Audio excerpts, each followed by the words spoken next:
മനുഷ്യരുടെ ദൃഷ്ടിയിൽ ഏറ്റവും നിസ്സാരമെന്ന് കരുതുന്ന ജീവിയിലൂടെ പോലും ദൈവം തൻ്റെ മഹത്വം പ്രകടമാക്കുന്നു എന്ന സത്യം അനാവരണം ചെയ്യുന്ന ജീവിതമാണ് നോലയിലെ വിശുദ്ധ ഫെലിക്സിൻ്റേത്. ഇറ്റലിയിലെ നോല എന്ന പട്ടണത്തിൽ ക്രിസ്തുവർഷം 3-ാം നൂറ്റാണ്ടിലായിരുന്നു അദ്ദേഹം ജീവിച്ചിരുന്നത്. ക്രൈസ്തവർക്കെതിരെയുള്ള ക്രൂരമായ പീഡനങ്ങൾ നിർബാധം നടക്കുന്ന സമയമായിരുന്നു അത്. വിശ്വാസം തള്ളിപ്പറയാൻ തയ്യാറല്ലാത്തതിൻ്റെ പേരിൽ ക്രൈസ്തവരെ അറസ്റ്റ് ചെയ്യുകയും ജയിലിൽ അടയ്ക്കുകയും പലരെയും കൊല്ലുകയും ചെയ്തിരുന്ന ക്രൂരമായ കാലം.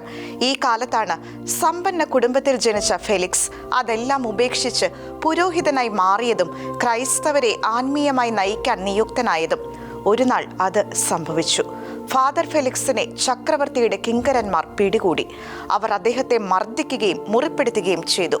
എന്നിട്ടും എങ്ങനെയോ അദ്ദേഹം അവരുടെ കൈകളിൽ നിന്ന് രക്ഷപ്പെട്ടു.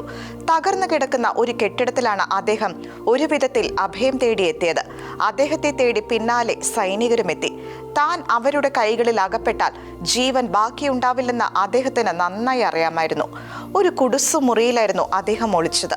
അവിടെ വെച്ച് അദ്ദേഹം ഇങ്ങനെ പ്രാർത്ഥിച്ചു: കർത്താവേ, എൻ്റെ ജീവൻ അങ്ങയുടെ കൈകളിലാണ്. അങ്ങ് എന്നോട് ഇഷ്ടമുള്ളത് ചെയ്തു കൊള്ളുക.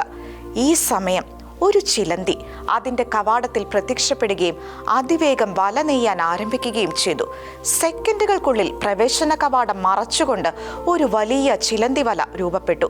അപ്പോഴേക്കും പട്ടാളക്കാർ അവിടെ എത്തിക്കഴിഞ്ഞിരുന്നു.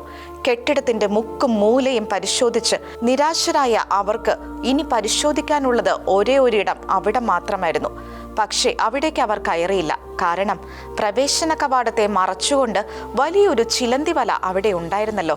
സൈനികരിൽ ഒരാൾ സഹപ്രവർത്തകനോട് പറഞ്ഞത് ഇങ്ങനെയാണ്: ഒരാൾ ഇവിടേക്ക് കയറിയിട്ടുണ്ടെങ്കിൽ ഈ ചിലന്തി വല ഇങ്ങനെ പൊട്ടാതെയിരിക്കുകയില്ല. അതുകൊണ്ട് ഇവിടെ ആരും ഉണ്ടാവില്ലെന്ന് ഉറപ്പാണ്. വാ, നമുക്ക് മറ്റെവിടെയെങ്കിലും പോയി അന്വേഷിക്കാം. സൈനികരുടെ ബൂട്ട്സ് ഇട്ട ചുവടുകൾ അകന്നകന്നു പോകുന്നത് ഫാദർ ഫെലിക്സ് അറിഞ്ഞു. അകത്ത് ഒളിച്ചിരിക്കുകയായിരുന്ന ഫെലിക്സ് ഇത് കേട്ട് കണ്ണു നിറഞ്ഞ് കർത്താവിന് നന്ദി പറഞ്ഞു.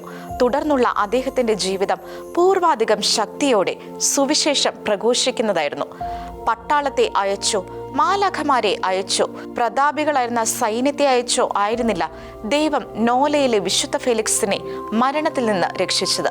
മറിച്ച് നാം യാതൊരുവിധ വിലയും കൽപ്പിക്കാത്ത ഒരു ചിലന്തിയെ ഉപയോഗിച്ചായിരുന്നു. ഇവിടെയാണ് കർത്താവിൻ്റെ അത്ഭുതങ്ങൾ അസാധ്യമായ വഴിയിലൂടെയാണ് സംഭവിക്കുന്നതെന്ന് നാം തിരിച്ചറിയുന്നത്. കർത്താവിൻ്റെ പദ്ധതിയിൽ ചെറുതെന്നോ വലുതെന്നോ വ്യത്യാസമില്ല. തന്നിൽ പൂർണ്ണമായി ആശ്രയിക്കുകയും ശരണപ്പെടുകയും വിശ്വസിക്കുകയും ചെയ്യുന്നവരെ അവിടുന്ന് അവിശ്വസനീയമായ മാർഗങ്ങളിലൂടെയും സഹായിക്കുക തന്നെ ചെയ്യും. നമുക്ക് ഇങ്ങനെ പ്രാർത്ഥിക്കാം: ഓ കർത്താവെ, നോലയിലെ വിശുദ്ധ ഫെലിക്സിനെ ചിലന്തി വഴിയായി രക്ഷിച്ചവനെ, പല വിധത്തിലുള്ള ഭയങ്ങൾ ഞങ്ങളെ വിഴുങ്ങുമ്പോൾ ഞങ്ങളുടെ ശത്രുക്കളേക്കാൾ ശക്തിയുണ്ട് അങ്ങയുടെ കയ്യിലുള്ള തീരെ ചെറിയ ജീവിക്ക് പോലുമെന്ന ബോധ്യം ഞങ്ങൾക്ക് നൽകണമേ. അതിശയകരവും അവിശ്വസനീയവുമായ വിധത്തിൽ ഞങ്ങളുടെ ജീവിതങ്ങളിൽ അവിടുന്ന് ഇടപെടുകയും ഞങ്ങളെ എല്ലാവിധ ആത്മീയവും ശാരീരികവുമായ അപകടങ്ങളിൽ നിന്ന് രക്ഷിക്കുകയും ചെയ്യണമേ. ആമേൻ.